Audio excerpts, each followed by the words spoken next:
अस्सलाम वालेकुम एवरीवन। तो आज हम बात करने लगे हैं कि सर्जिकल फ्लोर पे आपके पास इमरजेंसी में जो पेशेंट्स प्रेजेंट करते हैं उनकी कुछ कॉमन प्रॉब्लम्स क्या होती हैं और उनके लिए कॉमन प्रिस्क्रिप्शंस क्या हैं। ये मैं इसलिए बना रही हूँ क्योंकि जब आप एक हाउस ऑफिसर के तौर पर नए जाते हो तो आपको नहीं पता होता कि आपने कॉमन प्रॉब्लम्स को क्या क्या प्रिस्क्राइब करना है, तो वो काफ़ी मुश्किल हो जाती है। तो इससे इंशाल्लाह आपके लिए यहाँ पर आसानी हो जाएगी। सर्जिकल फ्लोर की हम बात करें, ठीक है। और ये बात हो रही है ER में, क्योंकि ER में आपके पास कुछ चीज़ें ही बहुत ज़्यादा कॉमन होती हैं। फिर मैं इसके बाद इस वीडियो के बाद एक वीडियो बनाऊंगी जिसमें आपको लिखने का तरीका बताऊंगी कि जब आपके पास पेशेंट आता है तो आपने उसकी स्लिप पे किस तरह से चीज़ें मेंशन करनी होती हैं। जो एक प्रॉपर प्रोटोकॉल होता है कि RTA का, अगर सपोज रोड ट्रैफिक एक्सीडेंट का पेशेंट है तो आपने डायरेक्ट उसकी दवाइयाँ नहीं लिखना शुरू कर देनी होती। हर पेशेंट की आपने पहले कंप्लेन लिखनी होती है, उसके बाद उसकी एग्जामिनेशन की फाइंडिंग्स लिखनी होती है और उसके बाद उसके बारे में आपने प्लान लिखना होता है, ठीक है। ऐसे ही नहीं लिख देना होता। लेकिन जाहिर है ER में बहुत एक्सटेंसिव भी नहीं लिखते। ER से मुराद इमरजेंसी है। इमरजेंसी में आप उसको थोड़ा सा शॉर्ट फॉर्म में लिखते, जैसे मैं आपको बताऊंगी वो अगली वीडियो में भी मैं आपको कॉमन प्रिस्क्रिप्शंस बताती हूँ। बहुत ज़्यादा आपके पास आता है डॉग बाइट। अब डॉग बाइट आपने जनरली बेहतर तरीका तो ये होता है आप उनसे पूछना कि आपका पेट क्या डॉग था या फिर स्ट्रे डॉग था। पेट डॉग और वैक्सीनेटेड हो ना, तब तो ये बेसिकली वैक्सीन है जो डॉग्स के अगेंस्ट एक नॉर्मल लगाई जाती है टू प्रिवेंट रेबीज़। तो अगर पेट है और वैक्सीनेटेड है तो फिर तो हम इसकी ज़रूरत नहीं होती लगवाने की। लेकिन क्योंकि ज़्यादातर स्ट्रे डॉग्स होते हैं और पेट्स भी हो तो हमारे यहाँ वैक्सीनेटेड बहुत कम ही होते हैं, तो इस वजह से हम एहतियातन लगा देते हैं। उसमें हमने क्या करना होता है कि इंजेक्शन वीरोरैब IM स्टैट और injection tetanus TT IM stat, ठीक है, ये दोनों तो भी लग जाते हैं। लेकिन डॉग बाइट के लिए वीरोरैब का एक पूरा शेड्यूल है। Schedule follows from 0, 3, 7, 14 and 28 days, ठीक है। 5 इंजेक्शन वीरोरैब के पेशेंट को लगने होते हैं IM मसल के अंदर। वो जो पहले होता था ना पेट में टीके लगने, वैसा कोई कॉन्सेप्ट नहीं, सिंपल मसल के अंदर लगना होता है। और उसके डेज होते हैं 0, 3, 7, 14 एंड 28। आपने उस पेशेंट की स्लिप पे लिख के भेजना होता है कि उसकी क्या क्या डेट बनेगी। सपोज वो आपके पास प्रेजेंट की है, जिस दिन थी 31 जुलाई कर लेते हैं, 31 जुलाई थे, ठीक है। 31 जुलाई के अगर वो आपके पास आया है तो उसका 0 डे जो 31 जुलाई है, उसके बाद आप उसकी पर्ची पे डेट्स लिखेंगे। 31 जुलाई को टिक कर देंगे कि आज आपकी पहली डोज लग गई है। उसके बाद दूसरी जो डोज होगी वो 0 के बाद 1, 2 एंड 3rd डे को होगी। तो 31 के बाद 1, 2 और 3 जुलाई को उसकी 3 अगस्त को, ठीक है, 3 अगस्त को उसकी हो जाएगी सेकेंड डोज। फिर 7th डे, 7 उसके बाद नहीं काउंट करना, यहाँ पर लोग कंफ्यूज हो जाते हैं। 3 के बाद 7 मजीद काउंट नहीं करना, 3 + 7 नहीं है, यहाँ से शुरू हुआ है और 0 से 7th डे बनना चाहिए। यानी 3 के बाद 4, 5, 6 और 7 हमारी डेट्स उस हिसाब से ही आ रही हैं। 7 अगस्त हो जाएगी, फिर 14 अगस्त हो जाएगी, फिर 28 अगस्त हो जाएगी, ठीक है। इस तरह से उस पेशेंट को डोजेज लगती हैं। हर पेशेंट को आपने उसकी पर्ची पे 500 तारीखें लिख के देनी होती हैं और TT जो लगेगा वो सिर्फ उसी टाइम पे एक लगेगा। वीरोरैब जो है वो 5 लगेंगे, एक उस दिन लग जाएगा और बाकी उसे बताना होता है कि इस तारीख को आपने आके लगवाना है। ये होता है वीरोरैब लगवाने का तरीका, ठीक है। अच्छा, अब आपके पास अगर पेशेंट आता है रैट बाइट या कैट बाइट या स्क्रैच के साथ, कि रैट ने स्क्रैच कर दिया या कैट ने स्क्रैच कर दिया, तो उनके 2 तरह की बातें हैं। कुछ लोग कहते हैं कि एक TT लगवाना ही, कुछ बुक्स कहती हैं कि सिर्फ एक टेटनस लगवाना काफ़ी है उसमें, रैट और जो कैट बाइट्स होती हैं। कुछ बुक्स कहती हैं कि जितनी भी कैनाइन्स हैं जिसमें dog, rat, cat and bat, हमारे पास यही ज़्यादा आते हैं, इनकी बाइट सब में वीरोरैब लगवाना है, ठीक है। और जो बुक्स हैं वो ये कहती हैं कि वीरोरैब की सिर्फ 1 डोज लगवानी है। मतलब जिस तरह 5 डोजेस डॉग में है ना, उस तरह रैट, कैट और बैट में 5 नहीं लगवानी। लेकिन कुछ रेफरेंसेज ऐसे भी हैं जो कहते हैं कि पूरी 5 ही लगवानी है। तो हमारे यहाँ नॉर्मल प्रैक्टिस यही होती है कि आप एक TT + 1 वीरोरैब लगवा दें, ठीक है, एहतियातन। क्योंकि कैनाइन्स है ना, हो भी सकता है कि रेबीज़ का खतरा हो। रेबीज़ बेसिकली कैनाइन्स से होता है, जिसमें सबसे कॉमन तो डॉग्स ही हैं, लेकिन बाकी भी तो होते ही है ना। तो एक TT और एक वीरोरैब लगवा दें स्टार्ट में, बस शेड्यूल वाली बात नहीं है इसमें। देन उसके बाद जो बहुत कॉमन प्रेजेंटेशन है आपके ER की वो है अपेंडिसाइटिस।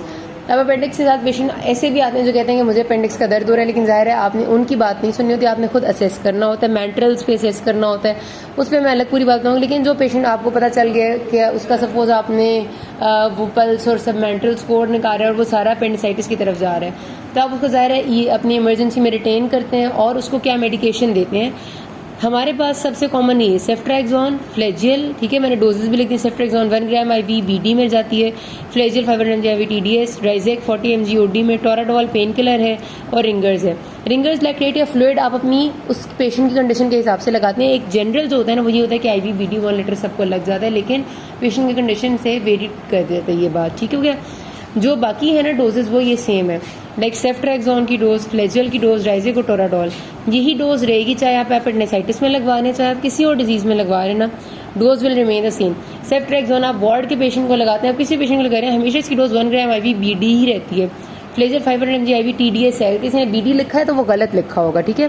तो अपेंडिसाइटिस की जो मेडिकेशन होती है ना जो आपने उस वक्त देनी होती है बिफोर सर्जरी, वो ये होती है। सर्जरी के बाद भी मोर और लेस यही रहती है, लेकिन फिर भी अकॉर्डिंग टू पेशेंट चेंज हो सकती है। ये वो है जो आप इमरजेंसी में उसको रिटेन करेंगे और लिखेंगे, और साथ उसके ज़ाहिर है फिर आप पेशेंट का चेस्ट एक्सरे अल्ट्रासाउंड करा लेते हैं, एब्डोमेन ECG कराते हैं और BLI सारी करानी होती है, blood CPL FT RFT electrolytes PTA PDT, क्योंकि ज़ाहिर हो सकता है आपने उसको सर्जरी के लिए प्रोसीड करना हो। अच्छा, यही सेम मेडिकेशन आएगी अगर पेशेंट कोलिसिस्टाइटिस के साथ आएगा, यानी कि उसको आइदर कोलिलिथेसिस है या नहीं है, उसको पथरी है या नहीं है। अगर वो कोली की पेन के साथ आया, आपने असेस किया टेंडर है, राइट हाइपोकॉन्ड्रियम, और उसके साथ उसको पल्स भी ज़्यादा आ रही है, वो उससे बिलरी कॉलिक टाइप कुछ है, तो भी यही सेम मेडिकेशन रहेंगी, ठीक है। अगर वो पेशेंट है सस्पेशन ऑफ पेनक्रियाटाइटिस के साथ, सस्पेशन ऑफ पेनक्रियाटाइटिस में जाहिर है हमारे पास, हम शुरू में सस्पेशन इसलिए कह सकते हैं क्योंकि जब तक अमाइलेज और लाइपेज नहीं आ जाते हम उसे कंफर्म नहीं सो कह सकते।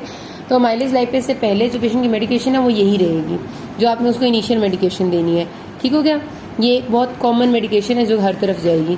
फिर अगर हमारे पास आते हैं ना कोई पेशेंट जो गंदी जख्म के साथ, वूंड के साथ, नेक्रोटिक पैच है, डायबिटिक फुट है, एब्सिस है, तो उसमें मेडिसिन में थोड़ा सा डिफरेंस ये आता है, बाकी सब सेम रहती है, सिर्फ ये कि उसमें ट्रिपल एंटीबायोटिक कवर देना होता है। Triple antibiotic include ceftriaxone, फ्लेजियल and कैलामॉक्स, ठीक हो गया। These 3 एंटीबायोटिक्स आर ट्रिपल, बाकी सब वही राइजेक, टोराडोल, रिंगर्स लैक्टेट। और जो लोग पेट दर्द के साथ कंप्लेन कर रहे थे उनका हम नोस्पा ऐड करते हैं। एब्सिस डायबिटिक फुट वाले तो ज़ाहिर पेट दर्द की नहीं, तो ये गलती से इधर मैंने लिख दी है। यहाँ पर अपेंडिसाइटिस या पेनक्रियाटाइटिस में जो लोग बहुत ज़्यादा पेट दर्द का कहते हैं उनको हम साथ में नोस्पा दे देते होते हैं। अच्छा जी, उनके लिए आपने नोस्पा कर दिया जो कि बहुत ज़्यादा पेट दर्द, क्योंकि ज़रा नोस्पा पेट दर्द के लिए ना मसल्स को थोड़ा रिलैक्स कर लेते हैं। वैसे तो यहाँ टोराडोल जो हमने डाला हुआ ये भी पेन किलर है, लेकिन स्टिल नोस्पा इज़ बिकॉज पेट से ज़्यादा रिलेटेड है तो ज़्यादा फ़ायदा देता है। ड्रोटावेरिन होता है इसमें।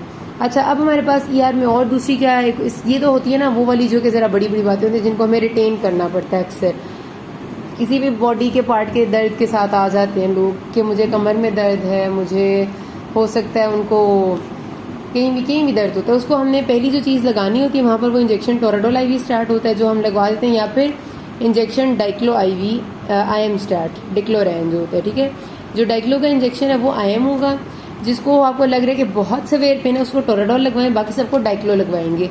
और उनको घर के लिए आपने टैबलेट्स दे देनी होती है। टैबलेट निब्रोल फोर्ट हमेशा दे दें जो भी किसी मस्कुलर पेन के साथ आया ना, क्योंकि निब्रोल फोर्ट बहुत अच्छी मसल रिलैक्सेंट है, तो गिव निब्रोल फोर्ट। उसके साथ आप इसको टैबलेट एक अच्छी पेन किलर दे दें, जैसे कैफ्लैम है, ये सारी एनसेड्स हैं, कैफ्लाम है 50 mg या वॉरेन है 50 mg, ये भी BD में जाएगी और ये भी BD में जाएगी। कैफ्लाम या वॉरेन TDS भी हो सकती है, आपने देखना पेशेंट को दर्द कितना उस हिसाब से देनी है, ठीक है। कैफ्लाम भी 50 mg, वॉरेन 50 mg, दोनों ही एनसेड्स के ग्रुप से बिलोंग करती हैं। अच्छा जी, अब हमारे पास उसके बाद अगर पेशेंट है जिसको कोई भी कंप्लेन और साथ वॉमिटिंग हो रही है और अगर पेन इतनी नहीं है तो आप ग्रेविनेट दे दें, ठीक है। अगर उसको वॉमिटिंग पेन के साथ है तो फिर आप ट्रेमोल ग्रेविनेट दे दें। ट्रेमोल ग्रेविनेट पेन और वॉमिटिंग दोनों को ही कंट्रोल कर देते हैं, ठीक है। खासतौर पर पोस्ट जो पेशेंट्स होते हैं ना पोस्ट ऑप, वो काफ़ी ज़्यादा पेन में होते हैं, अगर वो वॉमिट साथ कर रहे होते हैं तो उनको ट्रेमोल ग्रेविनेट IV स्टार्ट देना बेहतर होता है, ठीक है जी। अब ये तो होगी जो ER की कुछ प्रेजेंटेशन है। फिर 2 चीज़ें जो कि आपकी OPD में आती हैं लेकिन आती बहुत कॉमन है, उनमें एक है anal fissure. Anal fissure emergency में भी आ सकता है, लेकिन क्योंकि ये केस होता है नया नहीं होता, ये एक दिन में फिशर नहीं बनता, ये अक्सर पुराना ही होता है 5-6 दिन। इमरजेंसी में हम ज़्यादातर वो मसले देखते हैं जो 1 दिन या 2 दिन या फिर 24 आवर्स के अंदर अंदर हुए होते हैं, तो इसको हम इमरजेंसी में देखते नहीं हैं। लेकिन स्टिल जहाँ भी आए एनल फिशर जब भी आएगा तो आपने उसको क्या रिकमेंड करना है कि इसको घोल पानी में डाल के पिए, पानी में घोल के रखे 10 मिनट, 10 मिनट बाद ले ले, 2 टेबलस्पून घोलेगा 1 गिलास पानी में और 1 दफ़ा दिन में लेगा। उसके बाद स्टूल सॉफ्टनर जो सिरप लाइलेक है वो क्योंकि कॉमनली अवेलेबल है और थोड़ा सस्ता होता है इसलिए हम ज़्यादा रिकमेंड करते हैं, लेकिन जो ज़्यादा अच्छा है वो सिरप डिफेलेक है, it is more good than lilac. ये आपका स्टूल को सॉफ्ट रखते हैं। एनल फिशर जिसको भी बना है उसको बहुत ज़रूरत है कि उससे कॉन्स्टिपेशन ना हो, उसकी स्टूल सॉफ्ट होगी तो वो पास कर सकेगा। 2 टेबलस्पून हर रोज़ रोज़ाना लेना ऐसे पेशेंट्स के लिए बहुत ज़रूरी है। उसके बाद उन्हें देनी होती है आपने लिग्नोकेन जेल, और बताना होता है कि आपने जब भी स्टूल पास करने लगनी है, यानी आपने इतना बड़ा पेशाब करने लगे, तो उससे पहले आपने एनल एरिया में जो आपका एनल किनाल है बेसिकली उसके कॉर्नर्स पे मार्जिन पे ये जेल लगानी है, ठीक है। उसको लिख के हम देते हैं उर्दू में, बड़ा पेशाब करने से पहले लगानी है, बिफोर पासिंग स्टूल। उसकी रीज़न ये होती है कि ये lignocaine gel basically local anaesthetic होती है। फिशर के लोगों को जख्म बना होता है, जिसकी वजह से क्या होता है कि जब वो स्टूल पास करने लगते हैं तो जख्म के दर्द से वो स्टूल पास नहीं कर सकते और उसे कॉन्स्टिपेशन हो जाती है और दर्द मजीद बढ़ता जाता है। तो उनको ज़रूरत होती है कि उनको कोई ऐसी चीज़ दी जाए जो कि उनकी जगह को सुन कर दे, थोड़ी देर के लिए दर्द ना हो तो स्टूल इजीली पास करें, इसलिए लिग्नोकेन जेल लगाते हैं वो लोग। और ये उसके बाद जो सबसे इंपॉर्टेंट क्रीम है जो इसको हील करने के लिए, वो है GTN 0.2% क्रीम। ये उन्हें लगानी होती है सुबह शाम for at least 3 to 4 weeks, 1 month की ये ट्रीटमेंट होती है on area of anal canal. ये वो क्रीम है जो कि बेसिकली केमिकल कॉटरी का काम करती है और वहाँ पर जख्म को हील करती है। उन्हें कहना होता है कि सुबह शाम आपने बाकायदगी से ये पूरे 4 हफ्ते लगानी है, जख्म ठीक हो जाएगा तब भी लगानी है, वरना जख्म दोबारा बन जाएगा। उसके साथ उनको हाई फाइबर डाइट रिकमेंड करते हैं, जिसमें ये है कि पानी ज़्यादा पिएं, फल सब्जियाँ ज़्यादा खाएँ। और उसके अलावा एक और चीज़ ये है कि सिट्स बाथ का कहते हैं। सिट्स बाथ के कि हमसे कहते हैं एक टब में पानी लें और उसमें डाल दें आप 3-4 ढक्कन पायोडीन के और उसमें बैठें, क्योंकि अगर पायोडीन आपके ज़ख्म को लगेगा तो ज़ख्म जल्दी ठीक होगा। ये एनल फिशर की ट्रीटमेंट है। फिर हमारे पास होती है कॉन्स्टिपेशन के साथ, अगर सिंपल पेशेंट आता है तो डिपेंड करता है कि अब उसकी कॉन्स्टिपेशन कैसी इसमें कंडीशन होती है। अगर इमरजेंसी में पेशेंट आया और कह रहे कि मैंने 4 दिन से स्टूल पास नहीं किया, गैस खारिज नहीं की और उसे वॉमिटिंग हो रही है और एब्डोमेन डिस्टेंडेड है, पल्स ज़्यादा है, इसका मतलब है कि वो पेशेंट या तो सब एक्यूट इंटेस्टिनल ऑब्स्ट्रक्शन या एक्यूट इंटेस्टिनल ऑब्स्ट्रक्शन में जा रहा है, तो आप उसका फॉरन इरेक्ट एब्डोमिनल एक्सरे करा के, हो सकता है कि आपको उस पर जब मल्टीपल एयर फ्लूइड लेवल्स मिले तो आपको फॉरन उसको लेप्रोटमी करनी पड़े, प्रोसीड करना पड़े। लेकिन जो पेशेंट्स होते हैं सिंपल कॉन्स्टिपेशन होती है जिनको, मतलब जिनकी एब्डोमिनल इंटेस्टिनल ऑब्स्ट्रक्शन नहीं होती, सिर्फ कॉन्स्टिपेशन होती है, जो कहते हैं कि हमें सख्त बखाना आता है, 2 दिन बाद आया करता है और हमें बहुत तकलीफ तो नहीं होती है, सख्त आता है, उनको आपने कहना हो कि इसबगोल हंस पानी में डाल के पिया करें, जिस तरह मैंने ऊपर बताया। सिरप डिफोलेक्स जिस तरह ऊपर बताया उस तरह लेना है। उससे भी ठीक नहीं होती तो आप उन्हें ग्लिसरीन सपोजिटरीज उसी वक्त 3-4 गोलियाँ पीछे आपके एनल वर्ड से कहते हैं कि 3-4 गोलियाँ रखें, क्योंकि ग्लिसरीन सपोजिटरीज थोड़ी देर में ही स्टूल को सॉफ्ट करके उसको ले आती हैं। उससे भी अगर पेशेंट ठीक नहीं होता तो आपने उसको क्लीन एनेमा करना होता है। क्लीन एनेमा भी एक तरह का आप समझ लें कि इरिटेंट के तौर पे एक्ट करता है और ये भी आपके स्टूल के पैसेज में ईजीनेस देता है। अगर ये भी नहीं होता, इसका मतलब है कि पेशेंट को सायो है, यानी सब एक्यूट इंटेस्टिनल ऑब्स्ट्रक्शन, तो फिर आप उसके एक्सरे डायरेक्ट एब्डोमेन कराएंगे और उसको असेस करेंगे।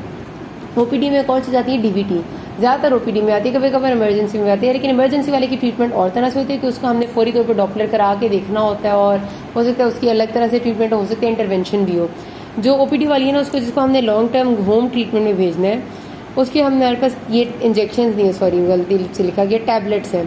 टैबलेट ट्राइकार्डिन 100 mg BD, टैबलेट लोपलेट BD और टैबलेट प्लेटाल 100 mg BD।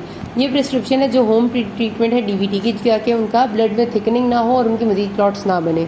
यहाँ पर बात खत्म करते हैं। कॉमन प्रिस्क्रिप्शन मैंने बता दी, कोई रह गई हो तो मैं फिर इंशाल्लाह बता दूँगी। किसी कोई मसला हो can ask me. Thank you.